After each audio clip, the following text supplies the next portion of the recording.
প্রিয় দর্শক, আপনারা সবাই কেমন আছেন? নির্মাণাধীন হরিপুর তিস্তা ব্রিজ পয়েন্ট থেকে আরও একটি ভিডিও নিয়ে হাজির হলাম। আপনারা যেখান থেকে দেখছেন অবশ্যই একটি লাইক, কমেন্ট, শেয়ার করবেন। সেই সঙ্গে ইউটিউব চ্যানেল থেকে দেখলে আমাদের ইউটিউব চ্যানেলটি সাবস্ক্রাইব করবেন, সেই সাথে বেল বাটনটি অন করে রাখবেন। এই নির্মাণাধীন হরিপুর তিস্তা ব্রিজ দেখার জন্য প্রতিনিয়ত সুন্দরগঞ্জ সহ আশেপাশের যে উপজেলা রয়েছে সেখান থেকে প্রতিনিয়ত দর্শনার্থী ভিড় করে ব্রিজটি দেখার জন্য আসে তাদের পরিবার পরিজন নিয়ে। আপনাদেরকে যদি আমরা ব্রিজের তথ্য দিয়ে থাকি, ব্রিজটির নির্মাণ কাজ প্রায় সম্পূর্ণ হয়েছে। ব্রিজ নিয়ে আর কোনো তথ্য নতুন করে দেওয়ার অবকাশ নেই, কারণ মূল ব্রিজের কাজ প্রায় সম্পূর্ণ।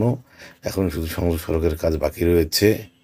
এছাড়াও ব্রিজকে কেন্দ্র করে এখানে আশেপাশে পর্যটন স্পটে পরিণত হয়েছে। আপনারা দেখতেছেন দূর দূরান্ত থেকে বিভিন্ন লোকজন আসতেছে। এখানে নাগরদোলা, মেলার যে সামগ্রী বিক্রির দোকান, বিভিন্ন স্বাদের খাবারের দোকান বসেছে। এছাড়াও নৌকায় করে এখানে ট্যুর দেওয়া যায় নির্দিষ্ট একটি ভাড়ার বিনিময়ে।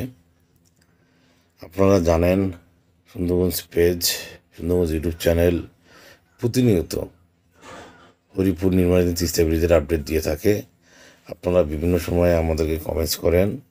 শুকনো মৌসুমে অনেকেই কমেন্টস করেছিলেন যে এটি শুকনো জায়গায় ব্রিজ নির্মাণ করার কী দরকার। তাদের উদ্দেশ্যে আমি ভিডিওটি দেখাচ্ছি, আপনারা দেখুন। নদীতে পানি ভরে গিয়েছে, থই থই অবস্থা। আপনারা কাছ থেকে না দেখলে অবশ্যই বুঝতে পারবেন না। সেই কারণে যারা এই রকম প্রশ্ন করেছিলেন তারা অবশ্যই সময় করে একটিবারের জন্য হলেও হরিপুর তিস্তা ব্রিজ পয়েন্টে আসবেন এবং নিজ চোখে ব্রিজের যে অবকাঠামো, ব্রিজের যে নির্মাণ কর্মযজ্ঞ, ব্রিজের যে উচ্চতা, ব্রিজের যে কোন নদীর উপর ব্রিজটি নির্মিত হয়েছে সেটি দেখে যাবেন। আপনারা যেখান থেকে এই মুহূর্তে ভিডিওটি দেখছেন তাদেরকে আবারও বলতেছি, আপনারা ভিডিওটি একটি লাইক, কমেন্ট এবং শেয়ার করুন বেশি বেশি করে, যাতে করে আপনাদের যারা পরিচিত আছে তারা সহজেই নির্মাণাধীন হরিপুর তিস্তা ব্রিজের ভিডিওটি দেখতে পারে এবং গাইবান্ধা সুন্দরগঞ্জের মধ্যে যে এত একটি কর্মযজ্ঞ চলছে, একটি ব্রিজ নির্মিত হচ্ছে, তাদেরকে দেখার সুযোগ করে দিবেন।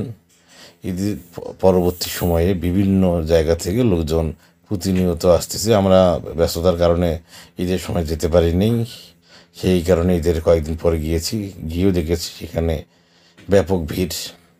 বিভিন্ন লোকজন ব্রিজ পয়েন্টে এসেছে দেখার জন্য। আপনারা সুযোগ পেলে অবশ্যই আসবেন ব্রিজকে দেখতে। ধন্যবাদ, ভালো থাকবেন।